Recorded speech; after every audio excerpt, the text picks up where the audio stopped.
¿Qué nos aporta la persona mayor como emprendedor? Cada vez más las actuales personas 50 más están más orientadas a continuar activas. El aumento de la expectativa de vida deriva en más cantidad de años que se agregan a la vida y que exigen la construcción de nuevos proyectos y nuevos roles. Las personas aspiran a sentirse activas, útiles, valoradas y productivas. La motivación para emprender es multicausal. Es tanto que apunta a la generación de ingresos, a un deseo de cumplir un sueño, a iniciar un nuevo proyecto, a cambiar de actividad laboral, a independizarse en lo laboral, una oportunidad de ayudar a la sociedad, un deseo o necesidad de continuar activos luego de la jubilación. Personas desocupadas por el cierre de empresas o por disminución de puestos de trabajo, amas de casa que desean reinsertarse o insertarse en el medio laboral, personas que aspiran a cambiar de actividad laboral, son algunos de los perfiles que se presentan y que en un gran porcentaje consideran la posibilidad de emprender como forma de autoempleo. Emprender después de los 50 no es un juego, es una acción de supervivencia en muchos casos. Se trata de una apuesta mucho más seria y grave si tomamos en cuenta que una cantidad importante de emprendedores de más de 50 no lo hacen por curiosidad o por moda, sino por necesidad. Tenemos la convicción que el aprovechamiento del potencial y experiencia de los 50 más a partir de la creación de emprendimientos genera un impacto significativo y relevante tanto para su propio bienestar como para el de sus familias y la sociedad toda. Sus emprendimientos generan puestos de trabajo directos e indirectos e impactan en la seguridad social, dado que se generan nuevas empresas cotizantes. El compromiso social, una vida con sentido y trabajar más allá de la edad de jubilación constituyen factores protectores. Un trabajo satisfactorio es fuente de seguridad económica, de autoestima, de integración social, así como de estabilidad social y de salud. El paro crónico o el subempleo es un riesgo significativo que tiene impactos negativos en la dimensión social, física e intelectual. Las personas de 50 más aportan experiencia, sabiduría, vivencias y muchas veces con la calma necesaria para enfrentar momentos de crisis, resolución de problemas a partir de situaciones vividas y una visión estratégica. Ella es la licenciada Claudia Zierling, uruguaya y responsable de Seniors, una ONG encargada de mentorizar a emprendedores que han pasado la segunda mitad de la vida. ¿Emprender en la segunda mitad? ¿Acaso le suena extraño? La narrativa y la épica suelen ir hermanadas cuando se trata de éxito y superación. El mundo emprendedor es un buen ejemplo de cómo las personas, frente a un entorno a menudo hostil, logran atravesar una carrera de obstáculos y superación para entonces convertirse en héroes de estas nuevas épocas. Pero en esta historia de triunfos suele estar ausente un elemento que parece ser decisivo: la edad. Y este factor puede ser fundamental cuando se trata de comenzar la epopeya emprendedora. En esta categoría entran los fundadores de empresas como IBM, Home Depot, Kentucky Fried Chicken y la mismísima Coca-Cola. Todas ellas creadas por personas de más de 50 años. Los que transitamos la segunda mitad de nuestras vidas podemos aportar a la economía de distintas formas. Una de ellas es como emprendedores, pero también como trabajadores y, por supuesto, como consumidores.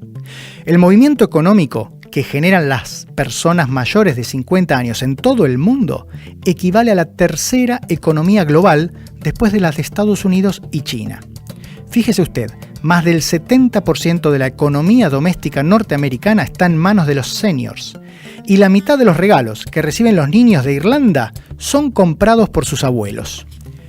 Según Joseph Cowling, director del Laboratorio de Envejecimiento del MIT de Boston y autor del libro La economía de la longevidad, las personas que hoy transitan la segunda mitad son el mayor mercado emergente, el menos comprendido y el menos estudiado del mundo. Soy el Dr. Diego Bernardini y hoy nos toca hablar de economía en la segunda mitad, la serie de Radio Nacional donde hablamos de nueva longevidad. Le pedí a Claudia que nos cuente con más detalle cómo funciona su organización y cómo ve ella el rol del mayor como emprendedor y trabajador. ¿Qué es Seniors? ¿Cómo surge y cómo trabaja? Seniors es una asociación civil sin fines de lucro que ha iniciado sus actividades en noviembre del año 2011 con el objetivo de promover la cultura emprendedora en personas de 50 años y más en Uruguay, siendo de esta forma la primera y única organización dirigida a este segmento de población. La revolución de la longevidad nos enfrenta a nuevos desafíos personales, institucionales y de la sociedad toda y nos lleva a reformular el curso de la vida. El paradigma tradicional, conformado por las etapas formación, trabajo, jubilación, ya no se adapta a la realidad actual. Este se va tornando dinámico, flexible, adaptado a diferentes realidades, necesidades y nuevos intereses de un segmento de población que apunta a nuevas oportunidades y a construir nuevos proyectos de vida significativos. La división trabajo-jubilación se desdibuja adoptando diferentes formatos. Se replantea el tiempo de la jubilación, emergen nuevos roles y por otra parte el fenómeno denominado aging o discriminación por edad tiene un peso importante. Por diferentes motivos, empresas desvinculan a personas de 50 y más y al mismo tiempo la contratación de personas 50 y más es menos frecuente. Esta situación enmarcada por el envejecimiento de la población deriva en un problema importante para este segmento que debe obtener ingresos económicos para varias décadas más de vida. Desde el punto de vista cultural, los paradigmas vigentes desvalorizan a la persona a medida que avanzan en edad y se transforman en invisibles para la sociedad, y con dificultades de acceder a un empleo, con sentimiento de carga y con poco aprovechamiento de las potencialidades y experiencia. Entonces, emprender surge como una opción para un nuevo proyecto de vida. Y Seniors ha surgido como respuesta a estos nuevos desafíos, generando oportunidades a partir de un enfoque de derechos. A Tana Pujals la conocimos en el primer episodio.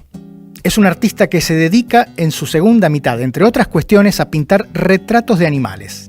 De Tana, una de las tantas cosas buenas que se puede decir es que es un modelo de emprendedora, aunque ella lo niegue.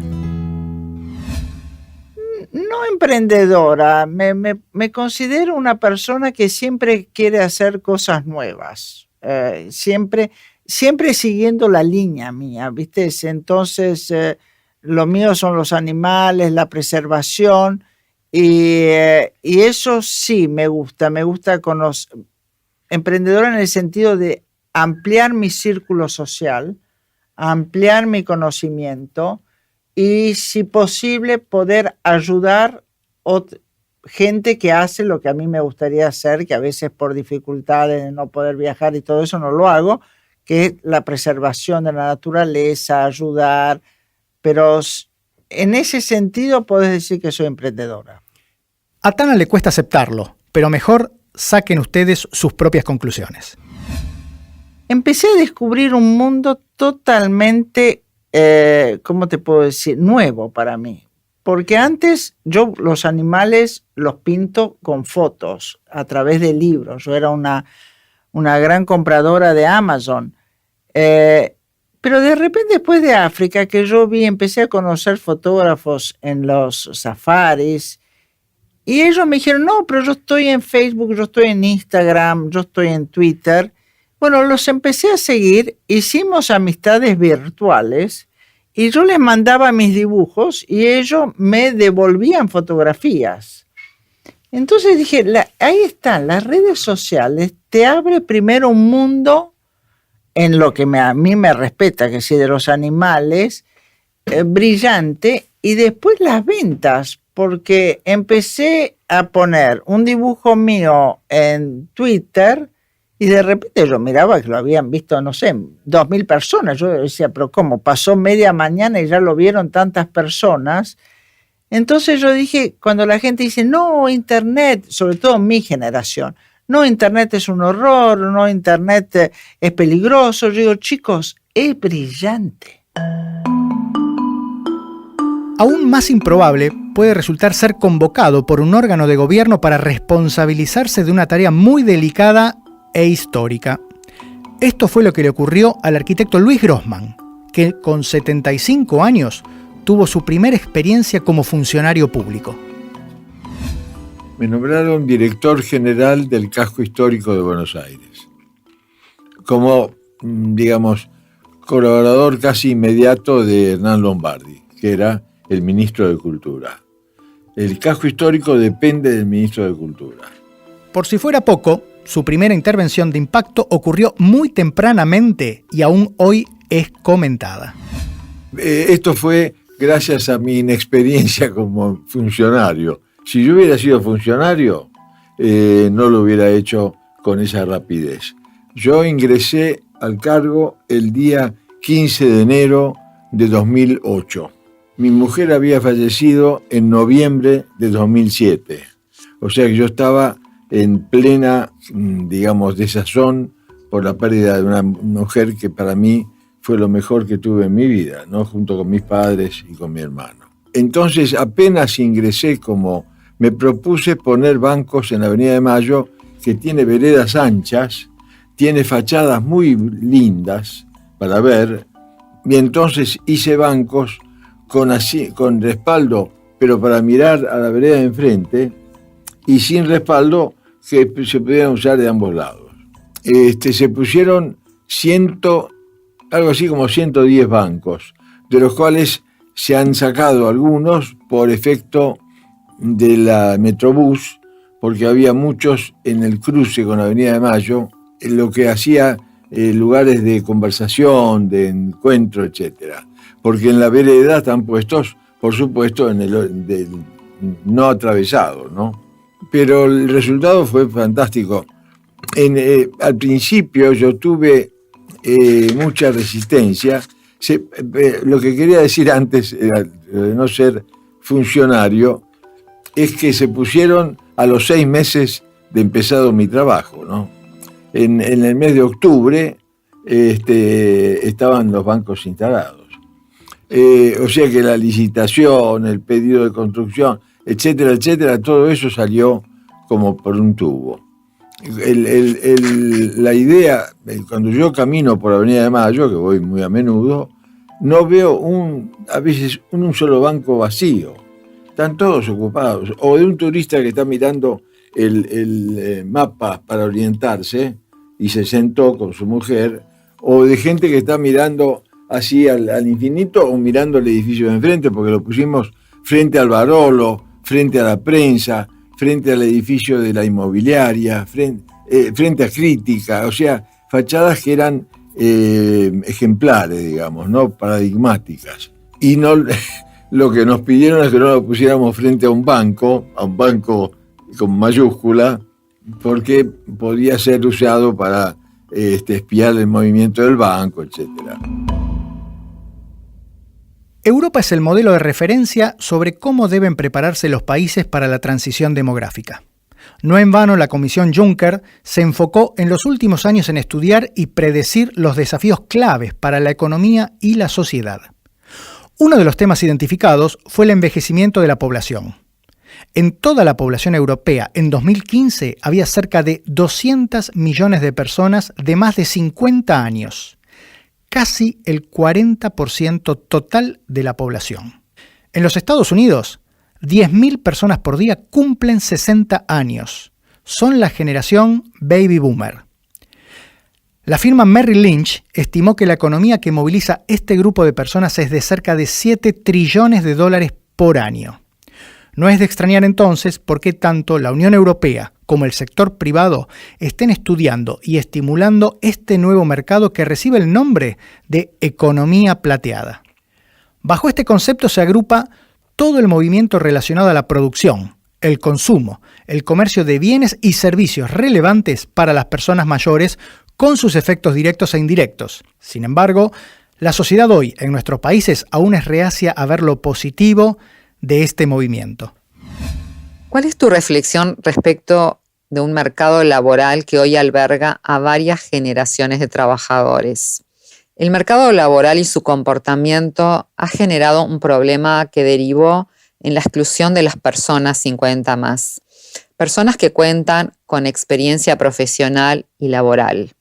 El licenciado Tomás Olivieri los denomina excluidos invisibles y el profesional expresa que son invisibles ya que al no presentar en una primera etapa síntomas de deterioro visibles, no se los considera vulnerables y o población en riesgo.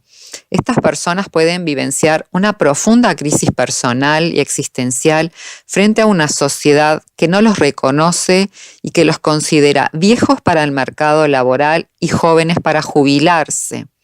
El mercado laboral requiere también de un cambio de paradigma en el que se reconozca y valore la experiencia. Las empresas brinden oportunidades de ayornamiento, de requerirse, las diferentes generaciones interactúen y compartan equipos de trabajo, lo que favorecería el conocimiento mutuo y contribuiría a derribar las barreras culturales que existen. El desafío es complejo y no esperemos que la solución sea simple. En este tipo de situaciones es cuando el concepto de intersectorialidad cobra valor propio. Ningún actor puede quedar fuera de la mesa de diálogo en un tema como este. Sin embargo, lo que parece simple no siempre suele serlo. Instituciones como el G20, la Organización Mundial del Trabajo, el Fondo para la Población de las Naciones Unidas y el World Economic Forum ya tomaron nota de esto. Pero la realidad indica que aún queda mucho por hacer. Según la unidad de inteligencia del Economist, apenas el 30% de las grandes empresas o corporaciones del mundo han pensado o están implementando estrategias orientadas a este sector. De la importancia de la intersectorialidad para poder pensar y luego implementar estrategias acordes a los cambios que se avecinan, nos habla el doctor Robinson Cuadros, presidente de la Sociedad Colombiana de Gerontología y Geriatría. Frente al trabajo intersectorial, creo que hay mucho por trabajar. A veces centramos el envejecimiento desde la enfermedad, desde un concepto totalmente erróneo. Por lo tanto, estamos dejando a un lado esa integración sociosanitaria, la cual verdaderamente va a tener un impacto en la calidad de vida de las personas mayores. Digamos que en Bogotá se cuenta con un comité operativo de envejecimiento y vejez, que son unas mesas técnicas donde se reúnen pues, los diferentes sectores, tanto salud como planeación, integración social, desarrollo, movilidad, cartera, en fin, y se generan como proyectos que verdaderamente tengan impacto en la ciudad y en la calidad de vida de las personas mayores. Este comité tiene una gran ventaja, y es que está acompañado directamente por las personas mayores. Aquí en Bogotá se encuentran por localidades distribuidos varios barrios donde las personas mayores se postulan para liderar y hacer seguimiento a las políticas públicas, y a este se le ha llamado el Consejo de Sabios de Bogotá. En diferentes ciudades de Colombia se cuentan con figuras similares y esto permite que haya una validez interna frente a la toma de decisiones. A veces pensar detrás de un escritorio como gobernador o como tomador de decisiones no es lo mismo que validar la información con las personas a las cuales se quiere generar estas acciones de bienestar, que son precisamente las personas mayores. Entonces, creo que este trabajo intersectorial debe ser interdisciplinario y coordinado, y ojalá que se convierta transsectorial, donde se tengan recursos públicos que verdaderamente puedan ser integrados en todo aquello que genere una vida digna o un envejecimiento activo, digno y saludable. Sin dudas, estamos frente a una serie de cambios que nos sugieren que el futuro ya llegó. La nueva longevidad y sus consecuencias, como en este caso las económicas, involucran generaciones de personas que serán las más grandes en número. Muchos de ellos serán los primeros en saber que envejecerán sin ser pobres y podrán prepararse para esta etapa de la vida. Esto los hace un selecto grupo de consumidores. A las personas mayores no se les vende. La persona mayor te compra. Una explicación de este fenómeno nos la brinda el filósofo y ensayista Santiago Kovadlov. Bueno, sociológica o socialmente, mejor dicho, yo te diría que el fenómeno me parece que responde a un corrimiento del concepto de vejez. La vejez tradicionalmente está asociada a la pérdida de potencia vital y a un renunciamiento progresivo al protagonismo en la realización de actividades personales y colectivas. A medida que se ha producido este desplazamiento de la idea de la vejez entendida como claudicación en favor de la idea de la tercera edad concebida como una nueva etapa de la vida, podría decirse que los derechos adquiridos de la juventud, especialmente a partir de la segunda mitad del siglo pasado, que implicaban la posibilidad de redefinir lo que en un principio y tradicionalmente fue concebido como estabilidad garantizada, el matrimonio, la relación con los hijos y los nietos, el concepto del trabajo y la vida postjubilatoria, todo esto sufre una redefinición que alcanza también a quienes ya no solo son jóvenes o relativamente jóvenes, sino fundamentalmente personas que han rebasado el momento en el cual se los podía considerar jóvenes. Hoy son maduros, ya no son ni jóvenes ni viejos. La dimensión social debería dar lugar al desarrollo de una nueva cultura, una cultura de la solidaridad, donde los valores que la conforman se reacomoden frente a los cambios que impone la nueva longevidad. Sabemos que la cultura se apoya en saberes, pero también en las creencias y, por supuesto, en las pautas de conducta que se generan. Me parece muy interesante la cantidad de películas que abundan en torno a lo que son los procesos afectivos de la tercera edad, con protagonistas que desmienten una tradición, y es que el cine tiene estrellas jóvenes. Hoy el cine no solo tiene estrellas jóvenes, pero además de la estelaridad está el tema de una revalorización de la madurez, en términos protagónicos, pero no así en términos de aporte a la comprensión de la vida de los jóvenes. Por ejemplo, los geriátricos normalmente, mayoritariamente, acumulan personas que están descartadas del plano protagónico de la vida.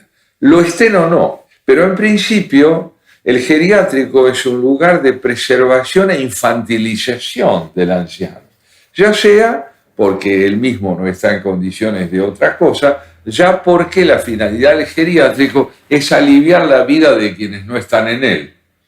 En consecuencia, lo que uno advierte allí es que mientras la persona madura se transforma en un anciano relativamente impotentizado, ya sea por su propio proceso biológico o porque así se lo calificó o descalificó, lo interesante es advertir qué pasa cuando estas normas se ven interrumpidas por procesos que podríamos considerar propios de etapas que implican estar afuera del geriátrico. Ella, como bien decías antes, se enamoró de un viejito que está ahí, que no es viejito, es un hombre deseado.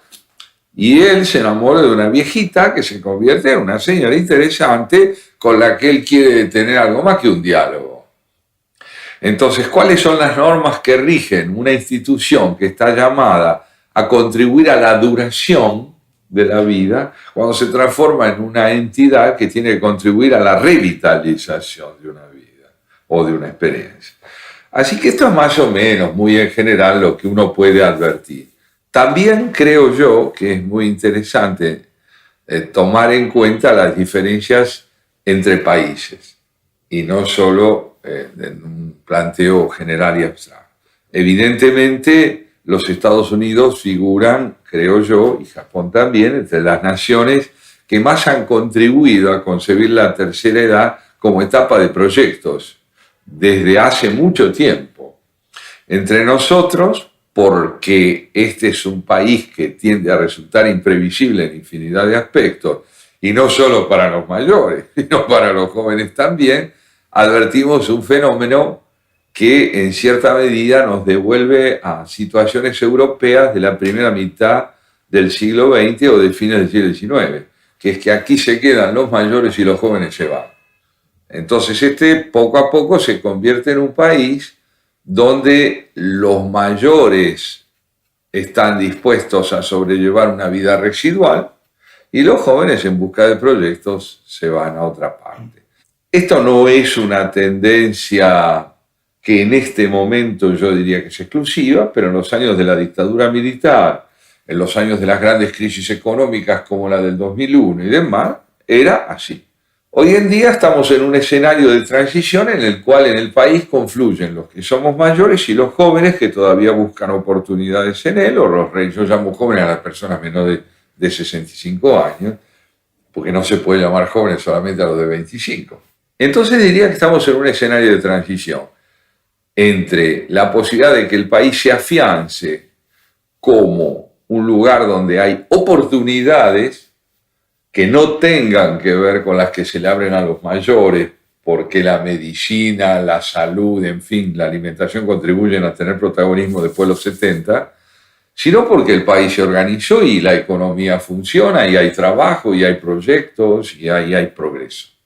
En el orden estrictamente personal, yo te diría que no me queda sino francamente la posibilidad de decirte que si la pérdida de pasión y de emprendimientos es un signo de vejez, yo estoy en la plenitud de mi vida, porque estoy lleno de proyectos, porque la pasión de vivir en mí ha tomado y tiene todavía mucha energía. Sigo amando la literatura como a los 14 años, sigo interesado en los problemas sociales, políticos, filosóficos y estéticos, y escribiendo poesía y participando en programas de radio y de televisión como con la misma intensidad de toda mi vida.